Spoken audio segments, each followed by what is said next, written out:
എല്ലാം ഈ രൂപത്തിലുള്ള കാര്യങ്ങൾക്ക് സഹായിക്കലാണ്. അതുമായി ബന്ധപ്പെട്ടുകൊണ്ട് വരുന്ന പണങ്ങളും അതുമായി ബന്ധപ്പെട്ടുകൊണ്ട് വരുന്ന മുഴുവൻ സമ്പാദ്യങ്ങളും എല്ലാം നിഷിദ്ധത്തിന്റെ ഗണത്തിൽ വരുന്നു. പ്രാർത്ഥിച്ചിട്ട് പ്രാർത്ഥനയ്ക്ക് വരെ ഉത്തരം കിട്ടാത്ത ഒരവസ്ഥയിലേക്ക് പോകും. അതല്ലേ സംഭവിക്കുന്നത്? എത്ര പ്രാർത്ഥനയാ അള്ളാഹുവിലേക്ക് ഉയരുന്നത്, പക്ഷേ ഉത്തരം കിട്ടുന്നില്ല. പ്രതിസന്ധി തീർക്കാൻ പറഞ്ഞിട്ടും അള്ളാഹു തആല ഉത്തരം തരുന്നില്ല. എന്തേ ഉത്തരം തരാത്തത്? അന്നാ യുസ്തജാബു ലഹു, എങ്ങനെ ഉത്തരം കിട്ടാനാണ്? മത്അമുഹു ഹറാം, കഴിച്ച ഭക്ഷണം ഹറാമിന്റേത്. വമൽബസുഹു ഹറാം, ധരിച്ച വസ്ത്രം ഹറാമിലൂടെ നേടിയത്. ജീവിതത്തിന്റെ വരുമാന മാർഗങ്ങൾ മുഴുവൻ ഹറാമിലധിഷ്ഠിതമായത്. എങ്ങനെ ഉത്തരം കിട്ടാനാണ്? സല്ലല്ലാഹു അലൈഹി വസല്ലം ചോദിക്കുകയാണ്.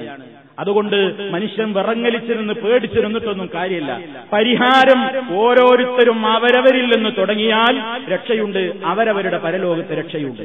അതല്ലെങ്കിൽ എല്ലാവരും മുങ്ങുമ്പോ എല്ലാവരും അതിൽ മുങ്ങും, അതിൽ യാതൊരു സംശയവുമില്ല. അതുകൊണ്ട് അനാവശ്യമായി കടം വാങ്ങലും ധൂർത്തും അതുപോലെ തന്നെ പാഴ് ചെലവുകളും മനുഷ്യൻ നിയന്ത്രിച്ച് തനിക്ക് അനുവദിക്കപ്പെട്ട മാർഗത്തിലൂടെ മാത്രമേ ഞാൻ നേടാവൂ എന്ന ഇസ്ലാമികമായ തവക്കുൽ ബോധത്തിൽ ആരടിയുറച്ചു നിൽക്കുന്നുവോ അവന് മാത്രമേ രക്ഷയുള്ളൂ. അവനെ അള്ളാഹു കൈവടിയുകയുമില്ല. വമൻ യതവക്കൽ അലല്ലാഹ്, ആര് അള്ളാഹുവിനെ വരമേൽപ്പിക്കേണ്ട നിലക്ക് വരമേൽപ്പിച്ചുവോ ഫഹുവ ഹസ്ബുഹു, അവൻ അല്ലാഹ് മതി, അവൻ അല്ലാഹ് മതി.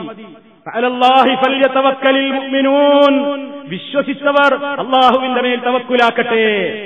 അവർക്ക് ഭയം വേണ്ടതില്ല, അവര് പേടിക്കേണ്ടതില്ല. ഈ ഒരവസ്ഥയെ വളരെയേറെ ചിന്തിച്ചുകൊണ്ട് ഈ സമൂഹത്തെ പ്രതിസന്ധിയിൽ നിന്ന് കരകയറ്റാൻ ഓരോരുത്തരും അവരവരാവുന്ന രൂപത്തിലാണ് ശ്രമിക്കേണ്ടത്. അതിനു വേണ്ട രൂപത്തിലുള്ള പ്രവർത്തനങ്ങൾക്ക് തുടക്കം കുറിക്കണം, അതിനെപ്പറ്റി ചിന്തിക്കണം.